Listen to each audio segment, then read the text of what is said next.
because my father has 3 wives. We are 12 in number, and I am second last. No one has been employed. So I decided to run so that I can come and make them live a better life than this one. When I was running in the morning, I just pick on the road. It reflects my dreams.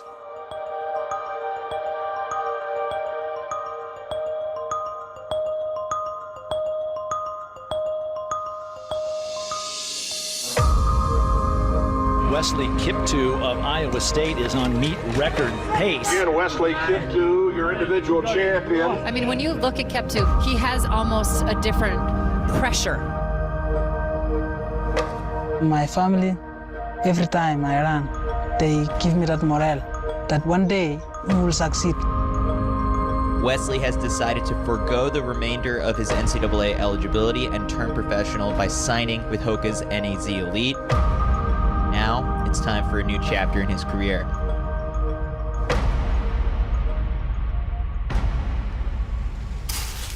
Okay, so that more or less kicks off the story that we're dealing with. And a lot of that footage that you see, specifically the stuff from 2015, was all shot by Tad Munnings and Michael Del Monte as part of another film. But suffice to say, when I was delivered this hard drive, there's a lot of footage and a lot of questions. So that's what we dive into in the Perfect Cut. What does an editor do when they receive all of this footage? How do you start to work through it? So first of all, what we do here is chapter 1. We talk about the fundamentals, the mindsets of an editor, the approaches. And I think the first thing that I want to pass on to you from this chapter is I think that there's 3 roles that an editor takes in any project. Role 1 is what I like to call the technician. Role 2 is the master storyteller. And role 3 is the problem solver. So if you guys are taking notes, I'll say technician, master storyteller, problem solver. These are 3 different caps that you kind of need to wear that are always being tested at the same time. And I think the first thing, once you receive all this footage, is to be the technician, to understand how to evaluate it, to look at the technicalities of it, to know how to drop it off onto different hard drives, into folders, to keep that organization. That's a huge part of an editor's philosophy. Thing number 2 is a master storyteller. It's being able to watch this footage back, figuring out a way to create a plot from it, to create a story, and then evaluating all of these character arcs and where things go, how to understand the rhythm, the pacing, and really develop structure overall. And finally, number 3, the problem solver. I think one of the big things as an editor and a documentary editor is that we're dealing with puzzle pieces in real life that you can't really work around. You're not generally writing a script. You're given footage. There's not a huge amount of things that you can do outside of real life to build on that. So you're with these puzzle pieces and you need to figure out, how do we put them together? How do things go with each other? What stuff is great, but do we need to cast aside? How do we build this piece of the picture? And these are 3 things that always, I think, workflow that you work on at once. So from here, we dig really deep into organization, your project file, your folders. Then we talk about building the spine, which I want to talk to you about next when we dig into this project file. And then from there, we cast off into B-roll, music, building scenes, building a rough cut, which is huge, and some advanced editing stuff. We talk about audio mixing, color, music, how to use all these different things, and even diving deeper into like trailers, teasers, sound, ads. So this is a pretty, and then also actually, second page here, we've got DaVinci Resolve tutorials added as well. Yes. So this is really, really whole picture course when it comes to understanding what goes into editing. It's such a vast world. And I think that people will get a really good idea of what that world is from here, but then also really become that storyteller that I think in this day and age, an editor has to be. So from here, why don't we go into, let's check out what this project file looks like in the end. And then we'll kind of cast off and look at how a story and a film is built from start to finish through that. Amazing. And guys, Lewis was handed just like a hard drive full of footage, and the confidence we give you with Perfect Cut is the same can happen to you. He has a very methodical and step-by-step process of creating all the layers of the films, which I'll let him get into. But what it's going to allow you to do is have the confidence in the editor not to just feel like, oh my gosh, where do I start? But you're going to know where to start. You're going to know how to get through this edit step by step. Yeah, I think even today there still is such a mystery about what an editor does. And it's not really until you have a bunch of footage and bring it into an editing software yourself that you have that like, oh no moment. I don't know what to do with this. And that's when I think you start to learn more and understand really what an editor does and what they're able to do. And I think this course is exactly that, Mark. I think it's trying to give you the confidence to not have that panicked oh no moment, and instead create a workflow that's step by step, instead of getting panicked, that you can follow and discover your story within that workflow. So here's what the timeline looks like for this 20-minute film. I think it looks really simple, if you ask me. I think compared to our C-Bum film, if you go see Lewis's latest Instagram post. Any timeline, to be honest, and I see editors, like, it's so big on Instagram these days, sharing your timeline and stuff like that. But I think that timelines look really simple compared to all the steps you go through to get to this point. And really, I think what the interesting part is on my project files is this part right here. It is all of the bins and all of the sequences that I create to get to this finished product. So if we look right here, this is sort of the main bin. Why don't I just, let's only care about the important things. So these are what my bins look like. And this is what my bins look like on every single project I work on. I think I think of editing very similar to running. I think there's a lot of parallels. One, running is an exercise of pain. It doesn't really get any easier, but you learn ways to work through it. And at the end of the race or the end of your run, that's when you feel ultimate satisfaction. But moreover, running is a game of one foot in front of the other. And there's different lengths you can run. There's different types of races you can run. You can sprint, you can be an ultra marathoner. And I think for an editor, it's the same thing. It's always one foot in front of the other. You can work on commercials, which is kind of a sprint. Everything happens really fast, and you need to be able to condense all of this training into 100-meter race. And then you can also have a feature-length film that you work on for a year and a half, which feels like an ultra marathon. Your timelines are stretched. It's an endurance sport. And you really need to have that stamina and understand the training that you went through to get here and know that you will eventually reach that finish line. So a lot of what I look at and what I do in an edit is built upon sequences. Whenever I bring footage into an edit, I create an all footage timeline. And what I do there is I just put all of... Lewis, do you want to just increase the size of your folders there? Just grab the little scrolly bar. Let me just figure out my mouse for a second. Here we go. And then let's go here as well. Perfect. You see that okay? Yeah, that helps. So what I do is I put all of my footage into what I call an all footage timeline. And it's basically from every shoot, we can see every single thing that's been shot. And this way I start to gain a little bit of familiarity, and I can just buzz through it. I can see where everything, what sort of settings we used, what kind of stuff there is. I can see there's sit down interviews. And then what I'll do is I'll dig into the interviews. This is the meat of my story. This is what I'm going to use to create that narrative framework that's going to be the spine for my short documentary. And it's funny that I say the word spine, because I think one of the biggest teachings in the Perfect Cut is learning how to create a spine. There's one video in the course that's the first spine building video, and I think that's an hour long. Like that's how in depth we get into building that spine, because it is so critical to my process, and I think it's crucial to any editor's process, is having that understanding of story from the jump. So what I do with these interviews is I watch them all, and then I'll sort them all. And if we can see this, I have an adjustment layer that's kind of screwing everything up. But these are my interviews, and you can see I have topics written on top. So I group them all by topic and all the usable quotes. You want to get a better look at that here? So you can see all of these topics are starting to emerge that are going to be placed into my plot. From there, I start building spines. And you can see I have spines put into acts. And what these look like is, you can see a bit of progression here.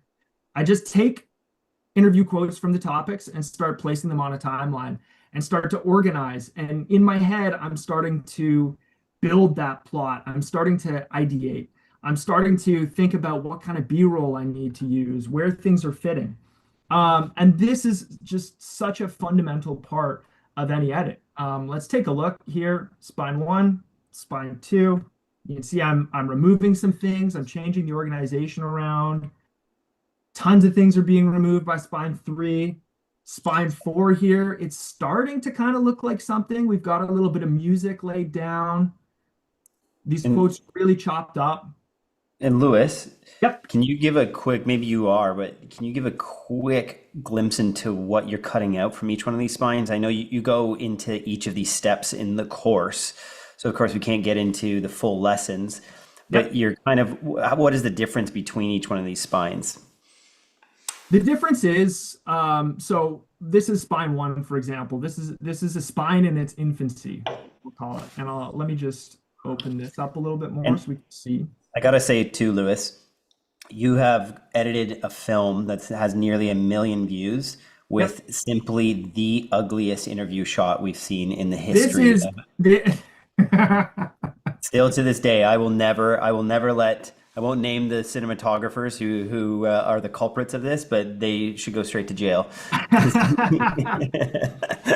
But it shows you that even bad footage can create good stories. This is also just like so representative of an extreme athlete's place that they live or the background. Like they're just such interesting characters because they're just like, I don't care about anything. All I care about is having a decent pair of running shoes, and I don't care about what my house looks like or what my gym looks like or anything else. But what this looks like is spine 1.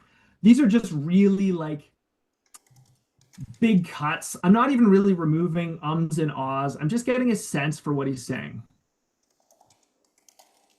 My friend, his name is Wesley, and he supported me throughout high school. He had me in Kenya. Can we hear that? This is really low. Yep. Let me just turn it up a little bit. No, I can hear it just fine. Okay, great. My friend, his name is Wesley, and he supported me throughout high school.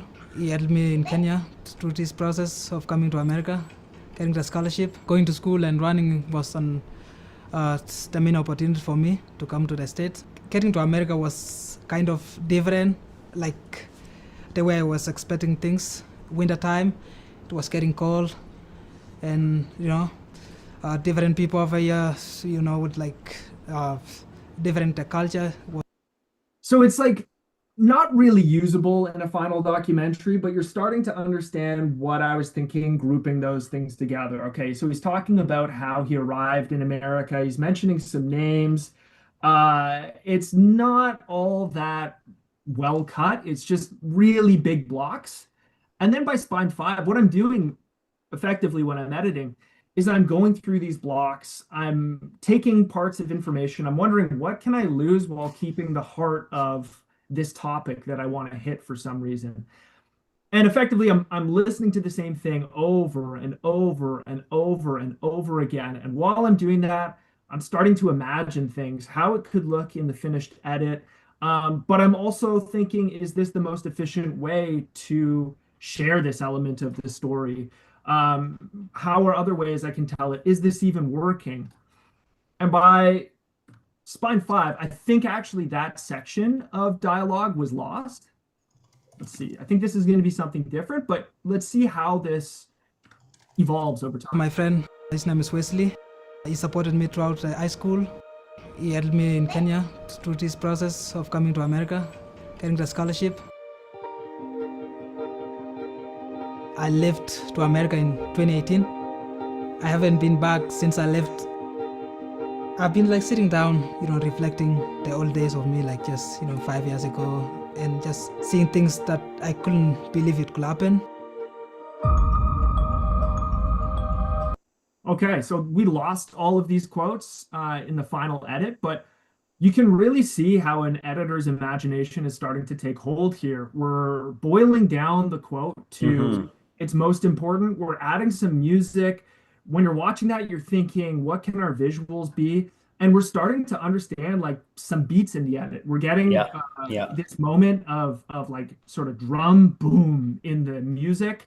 And then from there, you can imagine like we've got this flashback montage. Okay, I understand what's happening. My name is Banguria Kiptoo Wesley. I was born in 1999. And this whole section is what appears in the final edit, just with some B-roll over top. And Louis, why I know your process here is so genius, and so, to me, what I love about AOD is we always teach simple systems for complex problems. A documentary is a very complex problem.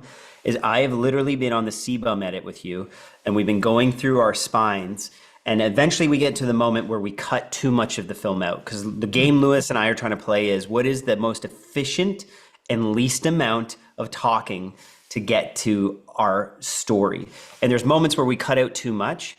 And what I love with Lewis's system is it isn't him going, oh shoot, let me go back to edit V11, I think that was Thursday. He goes back to one of his spines because each spine has tons of story, when I say tons of story, tons of information, less information, less information, less information, and it's boiling it down to the core essence.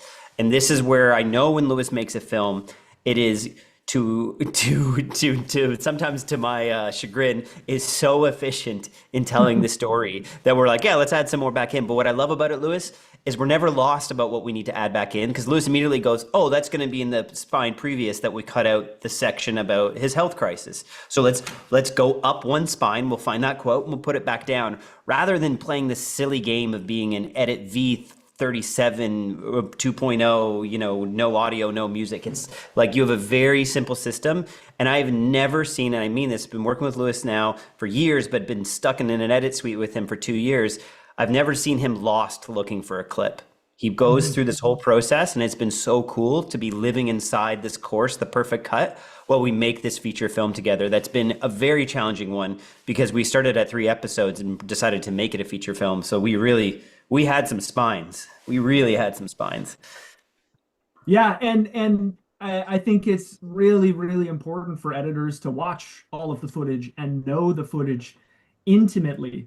But it's really boring to just sit there watching footage with your notepad, making notes, and then you've watched all these hours of footage and you're left with notes and nothing on a timeline.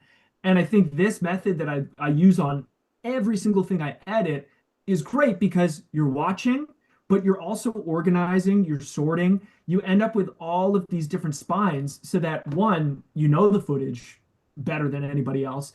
But then two, if there's any point in an edit where you need to look back and locate something, there's so many different methods of organization that you have within your bin where you can just pull things really easy. You can listen to things again. You can jog your memory. Like with this CBUM project, we talk about, let's add this scene that has to do with this topic that's been on the cutting room floor for months. Well, okay, I can open up this spine that I worked on that has to do with that topic, and I can listen to everything back. I'm not listening to full interviews. I'm listening to these like big cuts that I've made. And yes, I'm only going to end up using 10% of it, but just being able to re-jog my memory is such a key aspect of an edit that saves time, makes you a better editor, but then also I think makes the story that much better. It gives other people an idea of what is there, what kind of options we have. So the next thing I want to talk about is we see how spines develop over time, and let's just quickly, look at this rough cut. So you can see we still have the foundations of this spine process. Like all of this stuff is just interviews and pieces from my spine.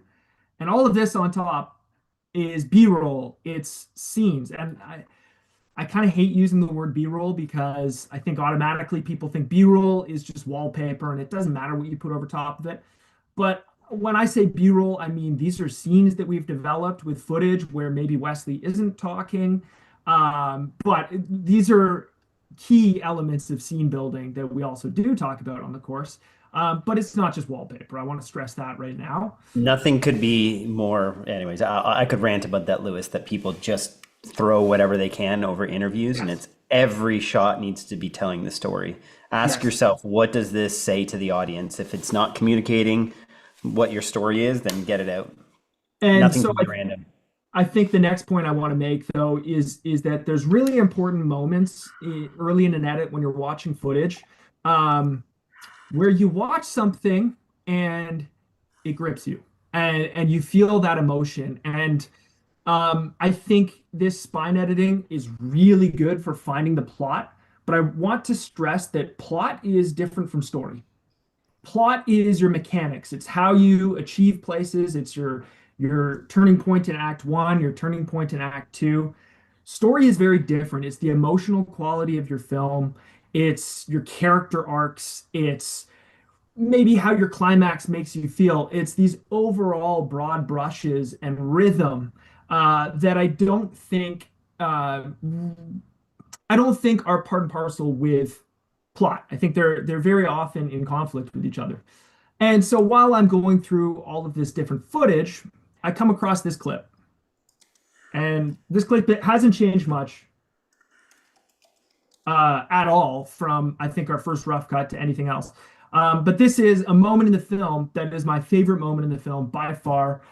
It's a moment that I watch over even today and kind of get goosebumps from because it's just such a beautiful moment. It's Wesley finally returns home for the first time in, God, I think close to 10 years. And he's greeted by his villagers. Some of these people he knows, some of these people he's never met before, like these little children. He's been gone for a long time. And what they do, there's a director, Tad Munnings, looking Kenyan as ever in his jeans and skin-tight black t-shirt. And so he meets all these people. This is what the raw footage looks like. They're singing, they're giving him gifts.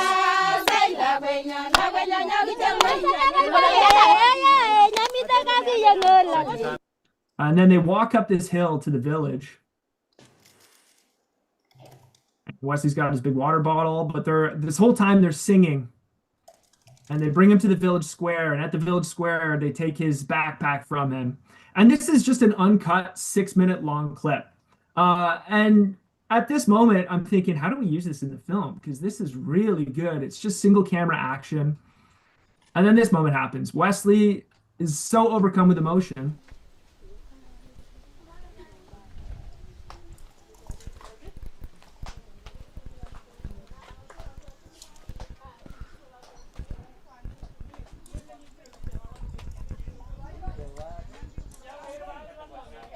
Takes a second, and he begins to cry.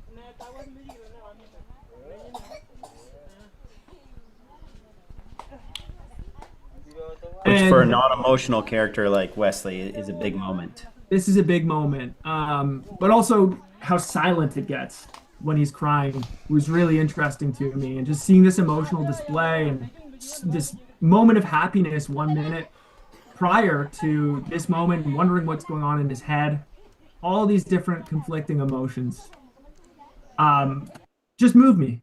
It moved me, and it made me feel something emotional in the footage that raw footage rarely makes you feel.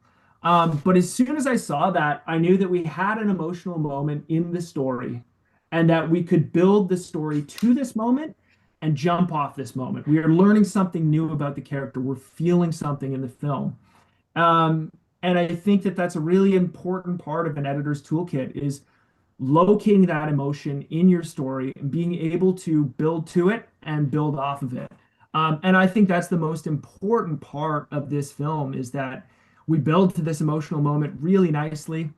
And then we use it as a turning point in Wesley's character arc that I think is fleshed out quite well. Let's take a look at the fine cut and see how this moment looks in the film. This is fun. This is like a cooking class, Lewis. Seeing the ingredients and seeing the final product.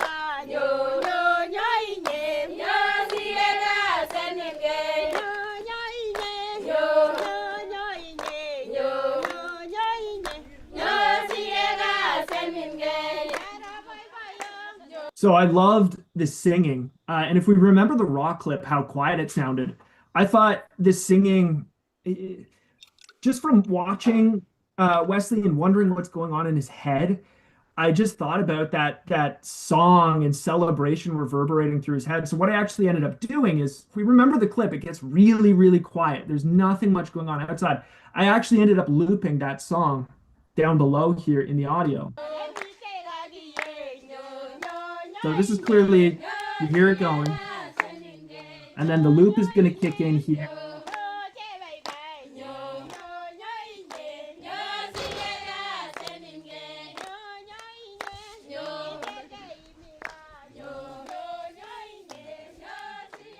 And then I faded out the loop over time, and we can feel that quiet that we felt when we're watching the raw. Give it a second of breath.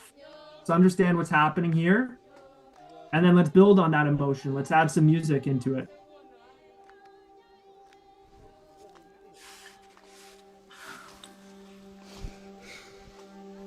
Let's really try to connect with our character. My dad, before I left, he was sick, and then later on he passed away.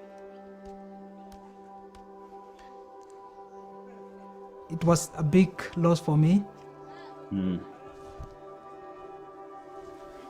And I think that's one of the most interesting things as an editor or documentary filmmaker is we're not necessarily making a piece of journalism. We're trying to make a film that's entertaining, that gives us insight into our characters, and that makes you feel something. And I don't know for a fact that Wesley was thinking about his dad and his dad dying when he cried like this, but I think there's a very good chance that he was. And I think matching those two things together allows us to develop our insights for the main character. It makes the story a lot more interesting, and it creates this arc, this development in our character that then we can fill another 10 minutes of runtime with.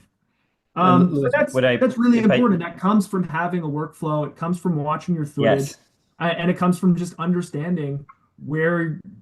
Maybe not understanding where your story is at, but learning how to grow your story over time.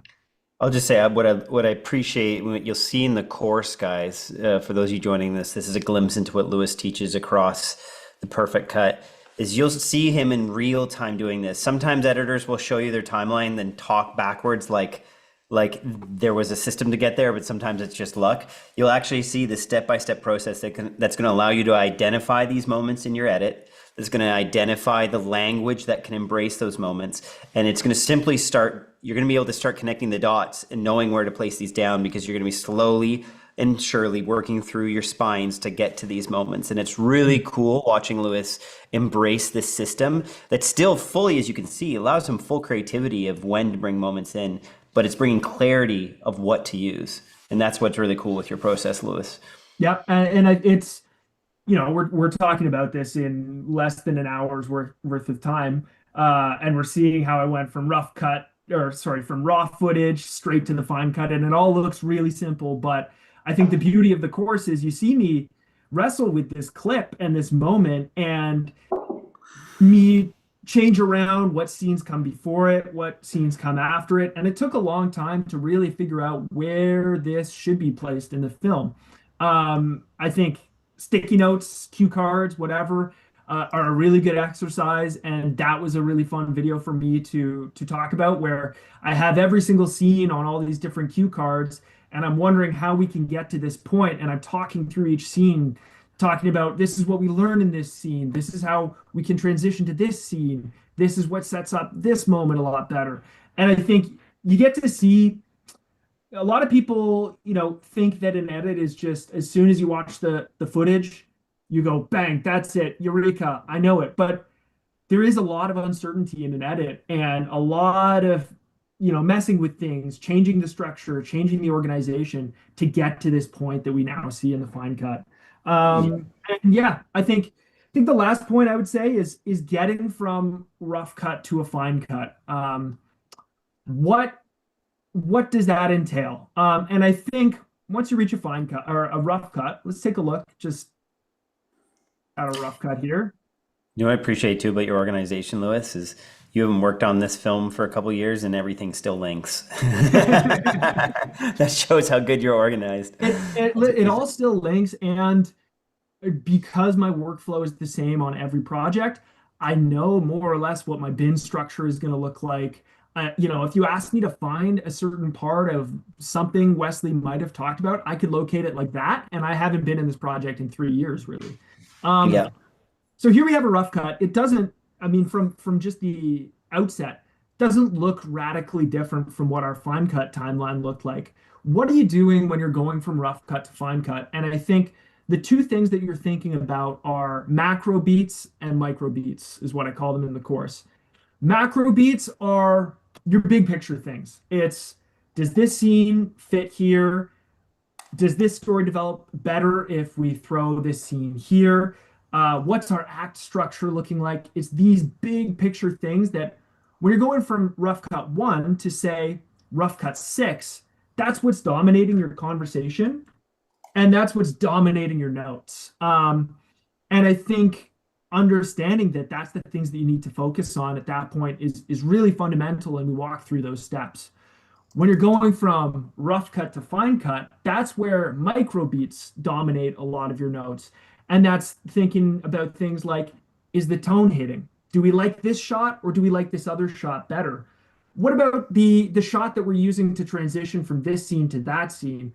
Could there be a better option somewhere? Is that working for us? It's those little tiny micro decisions that you're finally making now that you have a really good big picture idea of the story.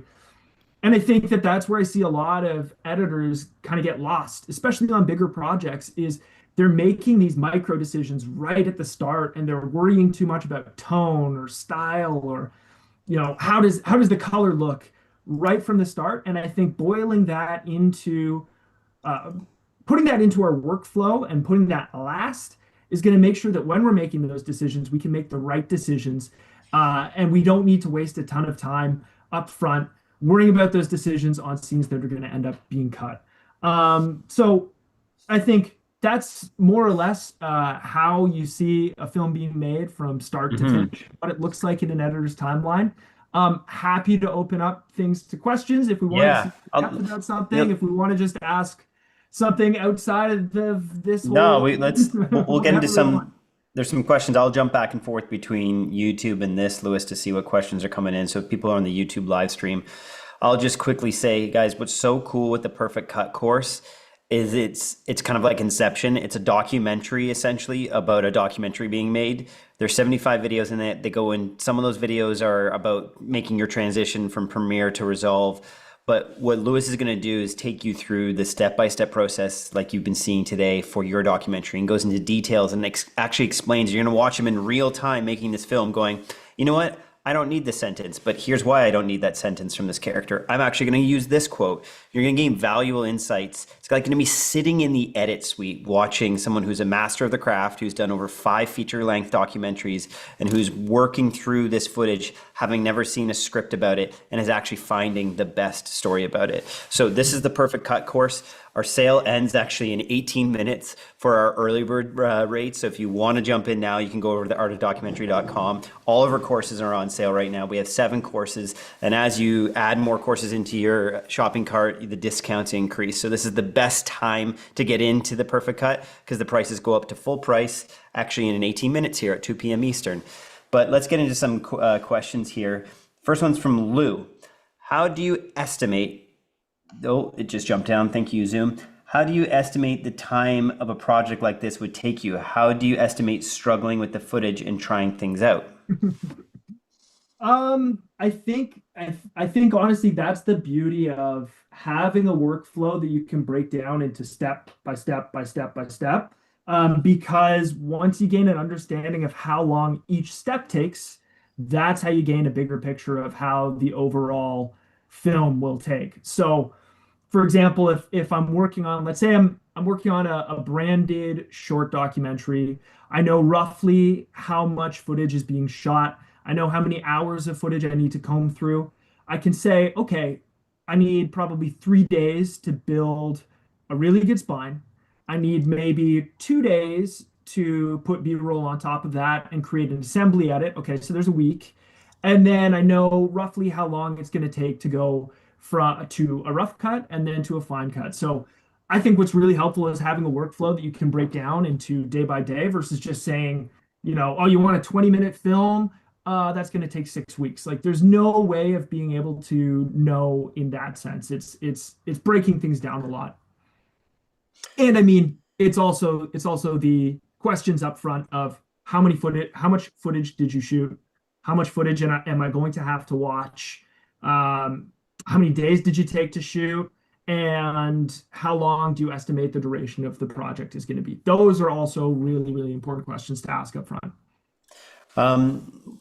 I'll respond to this one, Lewis from Bailey, saying, do we use set extensions or AI generative software for any interview shots?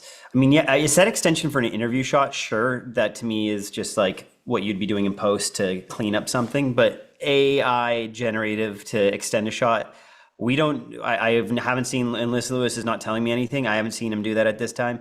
To me, that goes against the spirit of doc filmmaking. If you need to use it for a client job, go ahead. But to me, it's like, I want to use what my cinematographers produced. For me as a director, if I need to extend a shot, it's almost like, I don't know if that actually happened in real life, so we're not going to. So no, the great thing is all of these films you're seeing and all the projects we're working on, we're using AOD filmmakers. So we trust their process. The cinematographers from this were from Art of Documentary. They know how to cover shots. They know how to get the emotion. They're being present, capturing this amazing moment of Wesley crying, which would have been really easy to miss in all the chaos of him arriving at the village. So no, we're not trusting in the AI. We're trusting in the instincts of our teams, who we hire everyone from AOD. And that's what the next question here is, Lewis, is can you speak to a little of the process of finding documentaries to work on this?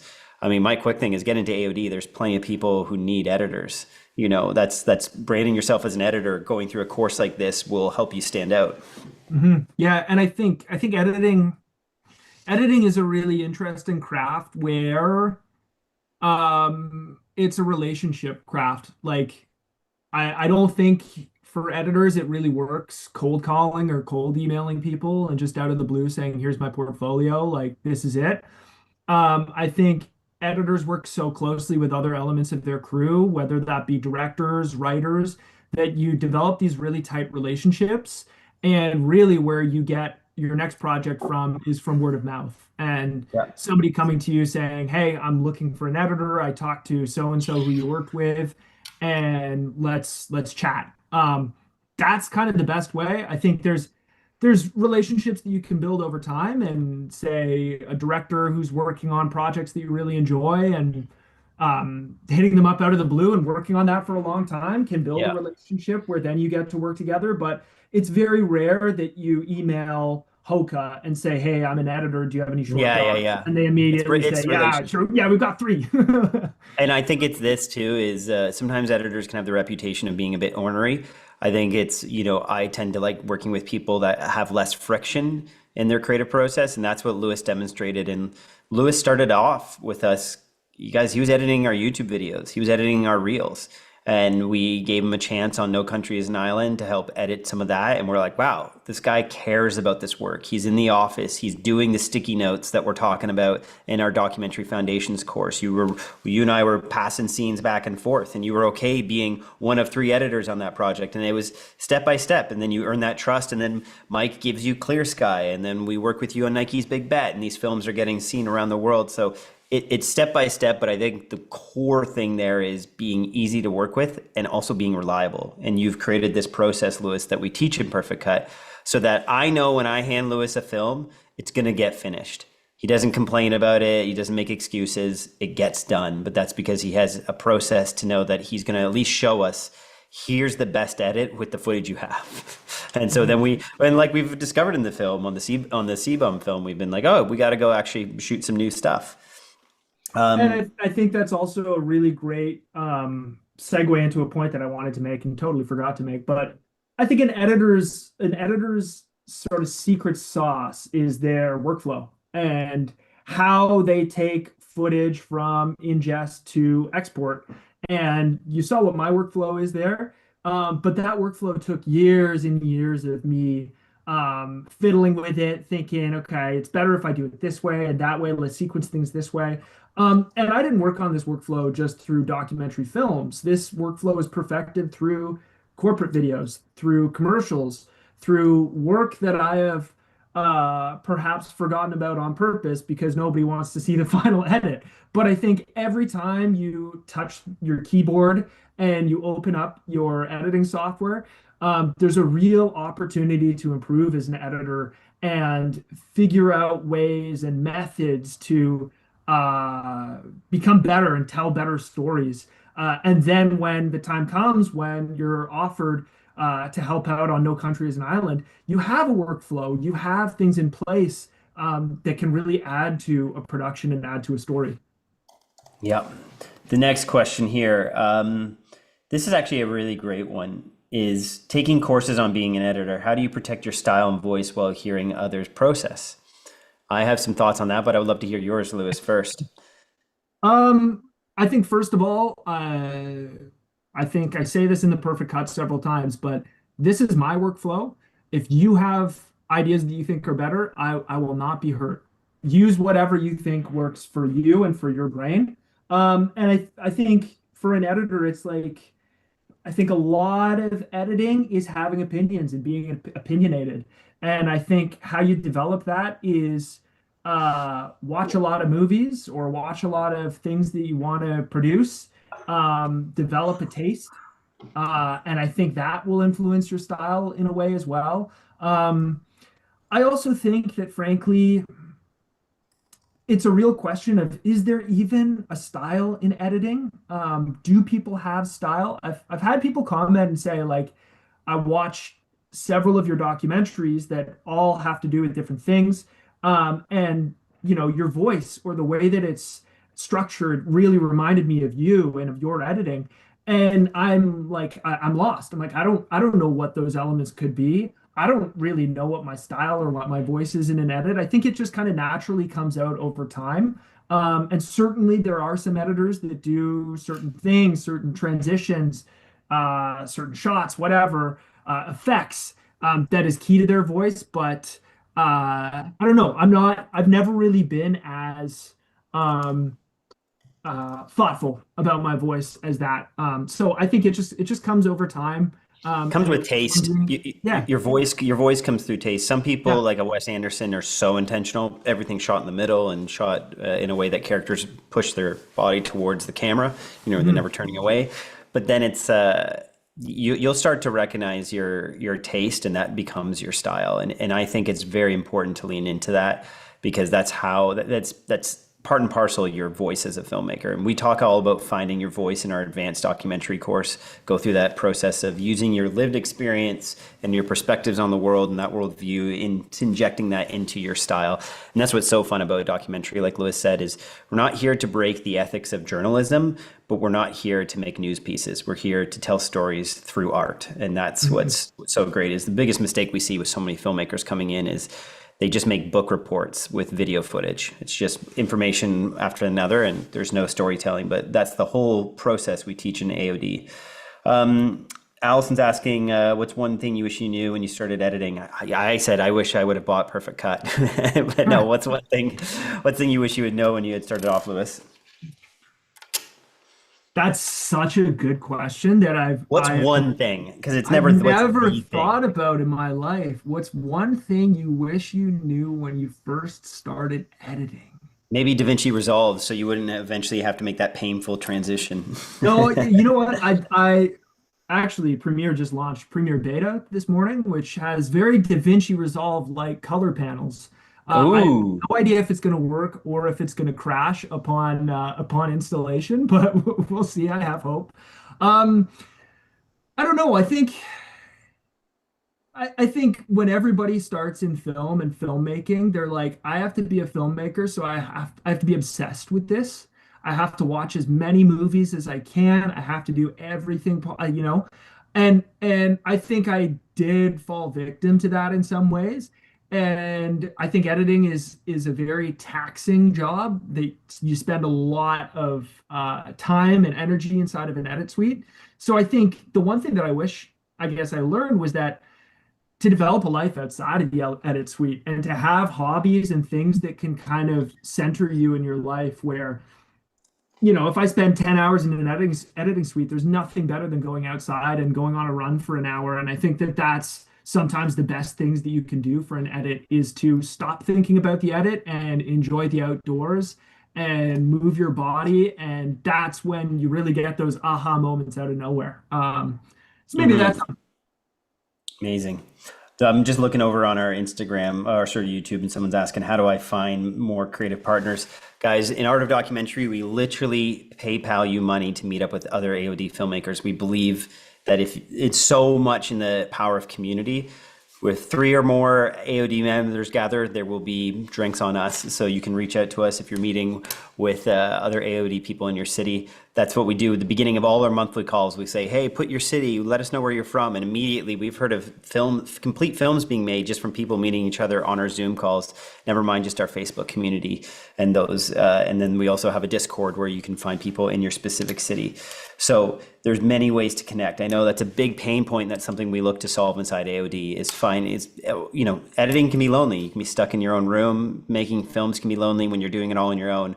But it's important to collaborate with others. And so that's big part of AOD, which a reminder, in 5 minutes, our early bird sale is ending. So at the end of this call, it'll be your last chance. Get into that shopping cart right now so that you can actually get the best deal. Perfect Cut's on sale right now. As you add more courses, you can get up to 40% off on AOD. And once you get one of these courses, you're in part of AOD for life. So you'll be able to connect with community members. So many people inside Art of Documentary has said that the courses paid off themselves within a few months from the jobs they got from other people or the knowledge they used. Me and Nick were just doing our Cinepath Pro call, and there was numerous DPs saying, hey, I got this job because of what I learned inside of the Cinepath Pro. And so Perfect Cut, if you want to become a full-time editor, which is probably the most lucrative job in filmmaking right now, don't be fooled by anyone telling you AI can take your job. If you're a good editor, you will get work. Man, we keep getting editors on retainers, and it's so tough to keep up with them because they're just getting so many jobs. Once they are being branded as an editor, people keep coming back to them. So we're fighting off their clients, trying to keep this roster of editors. So it will keep you employed if you're in editing. So I highly recommend focusing on that craft. And one of the best places for that is the Perfect Cut, which is on sale right now. Just jumping into some of these questions here, Lewis. Does Create and Earn course teach you how to find clients, branded docs, films, and how to make this a company? Absolutely, Cedric. I go into a whole process of how to pitch those branded docs and how to bring those to companies, what to bring in your pitch package, how I've done it with companies like DJI, and encouraging you how to network and how to actually bring that full pitch to them so that they will actually fund a short documentary. I think, I won't get into that full lesson, but that's all in the Create and Earn. Do you usually have hard drive footage, or do you ask for a paper edit to help build the story? Guess it depends the director you're working with, right, Lewis? absolutely. Yeah, it's every project is different. Every director's workflow is very different. Some directors like to do their own paper edit and assemble a paper edit just to get into the mindset of what their footage looks like and what their story might look like. But on other projects, I'm completely happy to just take a hard drive, do my workflow to it, and then start to develop a story. And sometimes it is a lot better.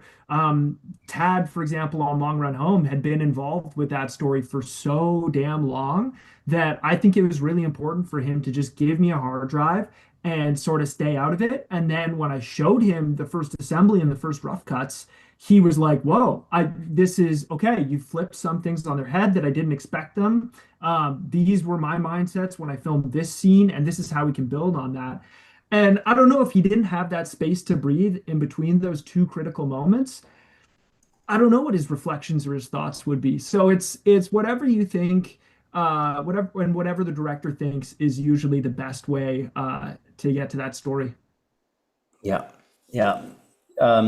Someone's mentioning, I've only been editing my own stuff. How do I begin to offer my editing services to other people? And I said, show them that work, edit stuff that you're proud of. We always talk about breakthrough comes from that one film you've made that you're proud of, that goes beyond your circle and your network of friends. So you're not a filmmaker till you make a film, work on that film, and you keep working on your craft. If you're afraid to show people your work, that's a good indication that you may want to keep working on your portfolio. But you can show stuff you've edited and say, hey, I can do the same for you.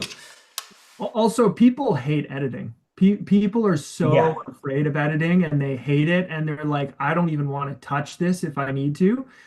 So being able to step in and say, hey, I'd love to try a few things out on your edit. I'd love to do this. And if they have money, great. In some opportunities, if the opportunity is good enough, and you can take a few days to work for free, that proves a lot to people. And that really relieves something that's a pain point for a lot of people.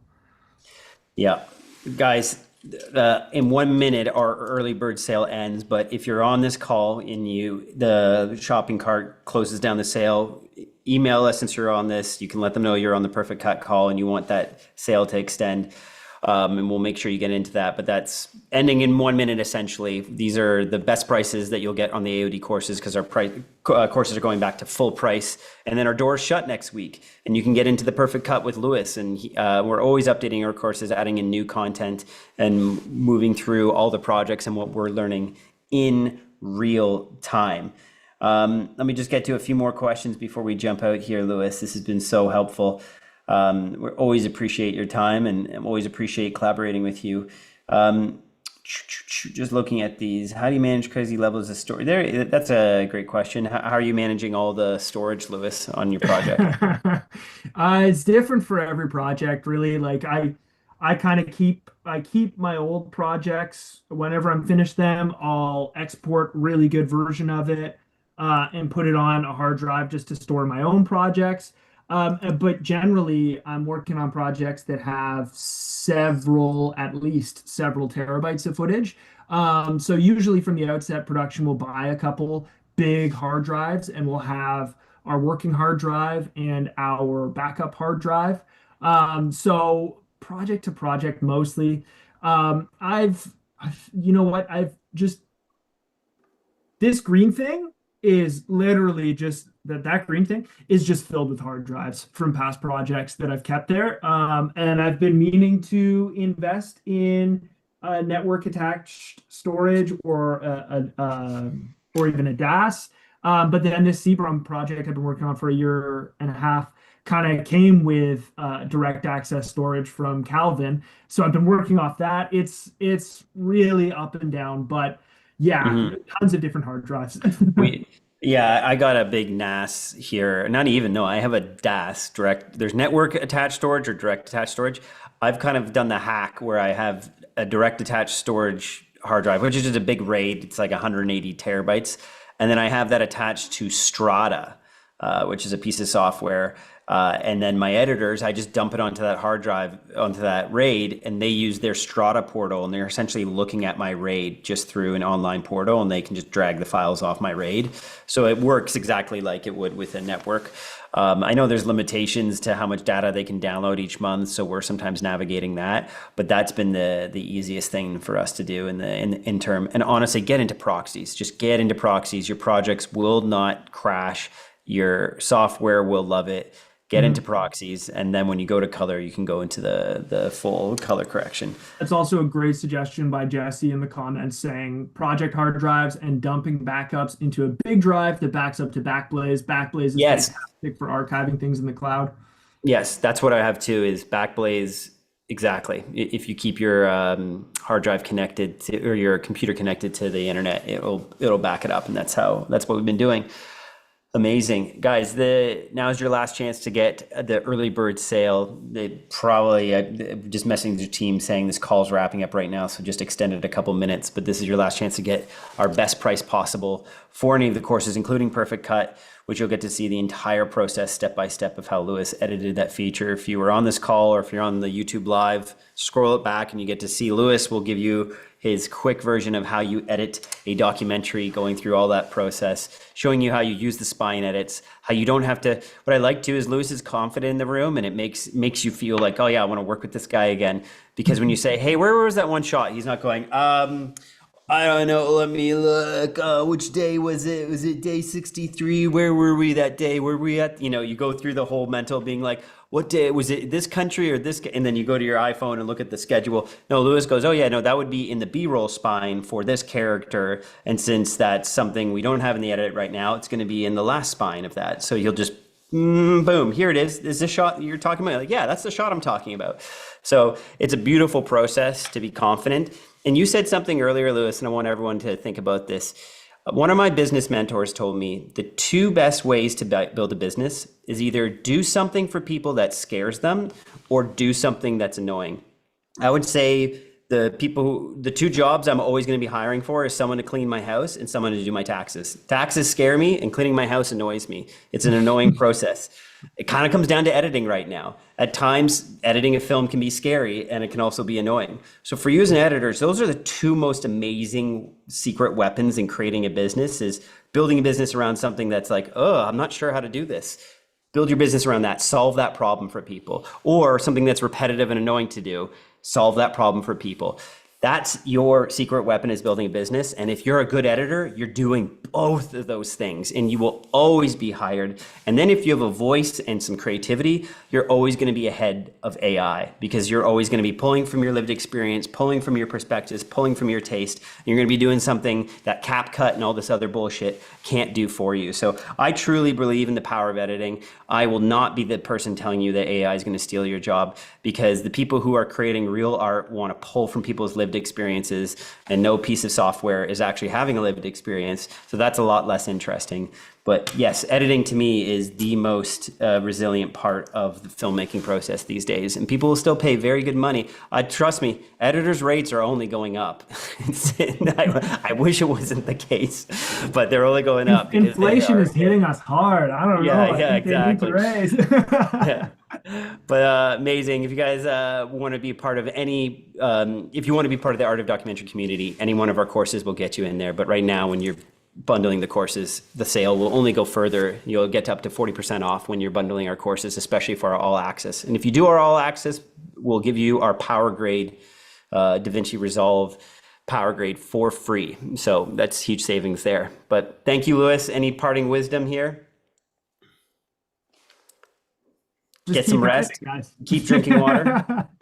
Keep editing. Yeah. Everybody keep doing the thing that everybody fears and everybody is annoyed by. There you go. That's how you build a business. You will always have customers, no matter what's going on in the economy. If you're doing something that annoys them, they will pay for it. If you're doing something that scares them, they will pay for it. You'll see. You will see. Amazing. That's why right now everyone's scared of AI. So everyone's paying the vibe coders a bunch of money right now because they're scared of it. But eventually we'll be less scared of it and their jobs will go away. Amazing. Link to the course. Carol, go over, I'll type it in here, theartofdocumentary.com. We even have a filmmaker quiz. I'll put this same link over on YouTube. We even have a filmmaker quiz.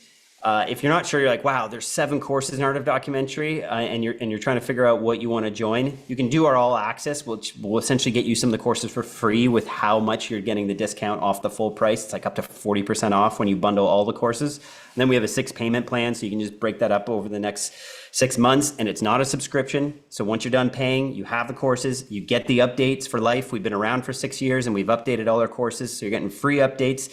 We're not Adobe. We're not in your wallet every month. This is a one-time purchase. We're the good people like Resolve, where you buy it once and you get to keep it.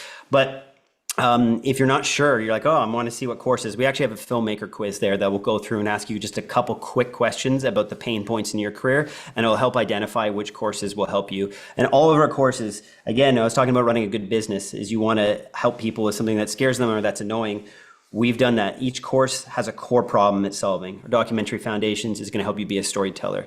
Our advanced documentary is going to help you find your voice as a filmmaker. Create and Earn is going to help you make more money as a filmmaker. Perfect Cut is going to help you edit and become a full-time editor and get through that documentary. Then we have Cinematic Guy, which is going to make you a better cinematographer. Then Cinepath Pro, that's going to make you go full-time in cinematography. You can shed the life of having to be the one-man band and just focus on being a great DP. And then we, of course, have our Producing Foundations course, which is all about film production and commercial producing. So there you go, guys. Art of Documentary. The sale's ending any minute now. We'll keep it on just because the Zoom has gone a bit late, but it should be closing in the next few minutes. But Louis, thank you, sir. I'll be seeing you on Monday night when we do the first test screening for the CBUM film. That'll be fun. We have a very select few audience on that. If you're in Art of Documentary, there's a few slots left, but we haven't posted it on the Facebook group just yet. So keep an eye out on that on the Facebook group, because those slots will get taken up very quickly. It'll be a private call. We'll be getting your feedback on that feature film, be the first people to see